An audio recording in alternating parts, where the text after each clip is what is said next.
Hello, everybody, and welcome back to AMA headquarters here in Muncie, Indiana for the 2018 National Aeromodeling Championships. We're here today bringing you opening day of another fantastic event, and I'm here with Fred Cronenwett. Fred, I'd like you to introduce yourself and tell us a little bit about what you're doing at the event this year. I'm Fred Cronenwett. I'm the control and scale columnist. I'm also competing in control line scale and profile scale. And I think you're covering Nats News for us this year, right? I'm also doing Nats News. So trying to do a whole bunch of things at once. Fred has been a man of many hats here this morning, and I've been in awe as you've been not only accommodating us, but actually helping facilitate some of the contest here as well. So you've been a man of many hats so far this morning. Yes, that's very true, because I'm trying to get photographs and get the airplane ready, and just try to stay walking. Absolutely. Well, I'm really excited to be able to have somebody like yourself here who's obviously very knowledgeable in the subject matter, but also is participating this year as a competitor. So you've got kind of a unique perspective. So I was hoping you could spend a few minutes and just tell our viewers a little bit about the event and how it works. What are folks trying to accomplish at the competition when they're here this year? With the control line scale, or any scale, it's you're judged on static points, which is how the airplane looks, and you're judged on flying points.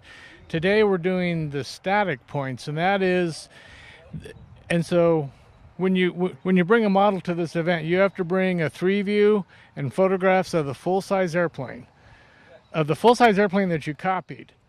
And so then the model has to duplicate the full-size airplane. So if the airplane had silver wings, your model has to have silver wings. Sure. And so the points are scored on how well you match the full-size airplane. And there could be markings, there could be colors, information like that. So that's what's happening today. And so the static points are half of your score. The other half is the flying points, and that's Saturday and Sunday. But you have to do both. Gotcha. Well, here in just a couple of minutes, we'll actually take a peek inside behind us here at the National Model Aviation Museum, where some of the static judging is happening this morning. But before we do that, we've got a group of folks here that I think have an awesome story, and they don't need any introduction other than the one that they would give themselves. So I'm going to start here with Grandpa. We've got grandson and mom here. Why don't you guys introduce yourselves? I'm David Betts from Warsaw, Indiana. And what's your name, sir? Christopher. Very nice to meet you, Christopher. And Mom? Tara. Nice to meet you, Tara. So I understand we've got a little bit of a generational competition happening here this year, and things were actually pretty close last year, as I understand. Yep, I've been coming down here since '95 doing control line racing. In '16, after watching Alan flying scale and that, so I decided I needed to try scale, so I made a half A scale. And that year there was a door prize given away donated by Brodak of a Mustang kit and engine, and this is it. So we've got Christopher. Is he actually going to be flying this year? He flew it last year.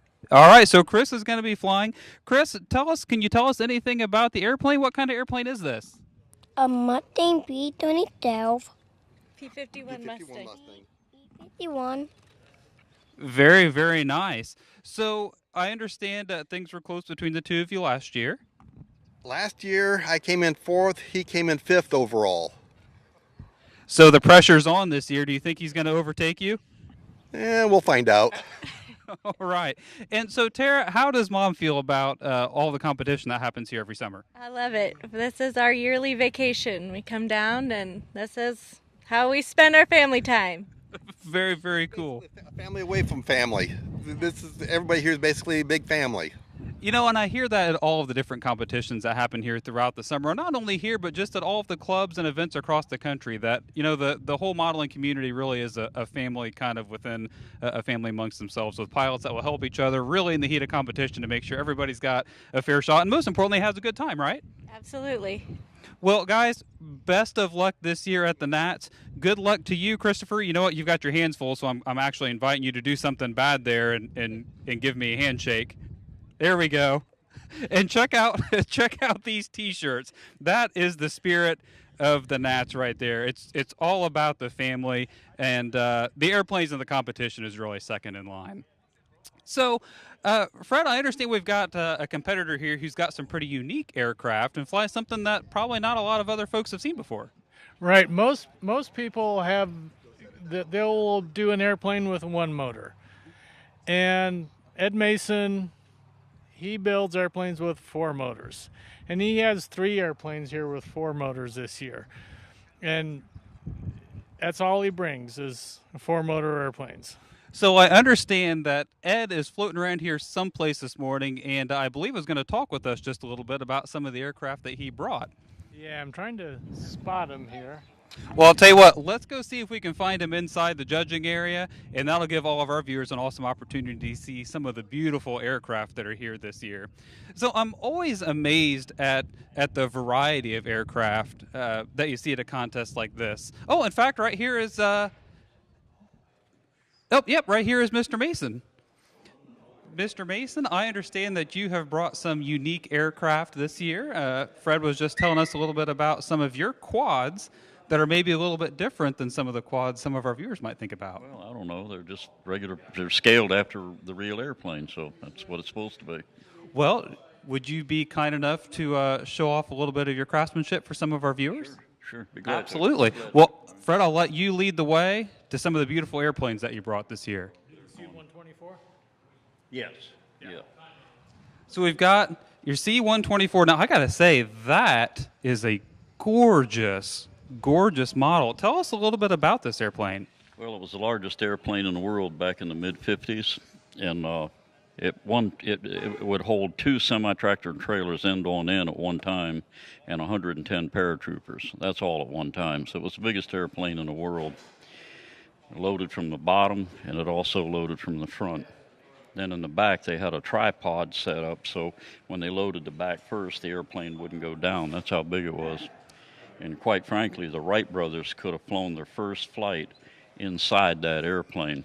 If it was just a little bit longer and a little wider, the first flight could have taken place in the airplane. And that's in the mid-'50s. Unbelievable. So one of the things that I think is really cool about scale competition is the history. You know, every time we've talked with someone that's had a scale aircraft, you always get a little bit of a history lesson because it's important to the process. It is. It's extremely important. In fact, I got a couple of B-17s that I built, and as I was learning about them, tears would come to my eyes, realizing how many people gave up their lives, and I'm talking kids, in World War II. More people were killed in the Air Force in the B-17s and the 29s than in the Marine Corps. And so not only a piece of history, but what a way to honor those people. Absolutely. Absolutely. And I wish a lot of young people would understand this too. And these planes were far ahead of their time. The engineering and technology that was in these is unbelievable. The power of the engines, the range, the fuel, it's just mind-boggling. And I don't know enough about it myself, but I know enough about it to really appreciate it. Absolutely. So are there any unique challenges that come with quad engine control line airplanes that make this particularly interesting for you? Well, it's the linkages on them. They all have to be synchronized or it won't work. And that takes time, and they got to be right.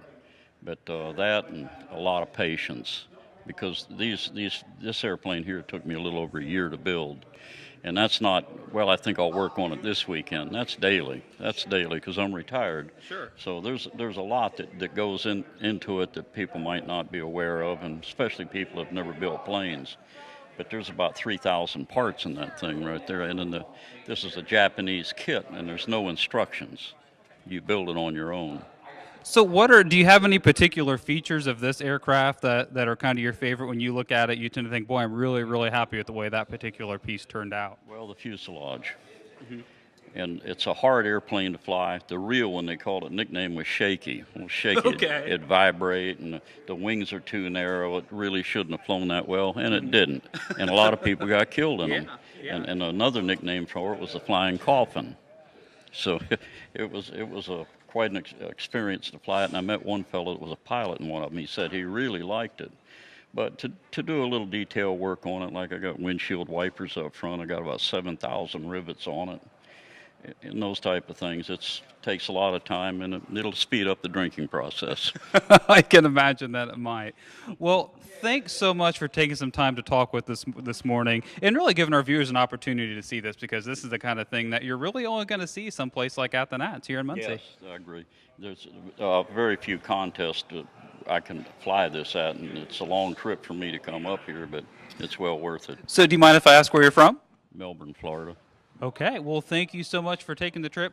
If you get the opportunity, if they can send some of that sunshine up this way, we could certainly use it today. Yes, absolutely. Thanks so much. You're welcome. Thank you. So that just gives you a glimpse of the activity that's going to be happening this week on site here at the 2018 National Aeromodeling Championships. I've actually got some notes here because we have got an action-packed week this week. This is known to be the busiest week of the Nats. So coming up this week, we've got Control Line Combat. Control Line Combat is a super, super exciting event. Essentially, you've got a group of pilots that are flying against each other to be the last man standing, to be the last one that's got an aircraft in the air. We've also got RC Pylon. So RC Pylon racing, as the name implies, pilots are really out there searching for the fastest lap, trying to squeeze those last fractions of a second out of the aircraft that they have brought to the Nats this year. Speaking of the competition, I want to give a special shout out to Rich's Brew. So Rich's Brew continues year after year after year to donate all of the fuel that is used for our control line and our RC Pylon events. So thanks a lot to Rich's Brew. You're certainly making an easier trip and a more enjoyable experience for all of the pilots here as they burn through some fuel to try to get the top scores at this year's Nats. If you want to stay in touch with everything that's happening with the Nats this week, make sure you head over to nats.modelaircraft.org, where you can subscribe to Nats News, which is our daily newsletter featuring written and video coverage of the competition. And next year, we hope to see you right out here at the 2019 National Aeromodeling Championships. Thanks so much for joining us, and we will see you at the start of our next event.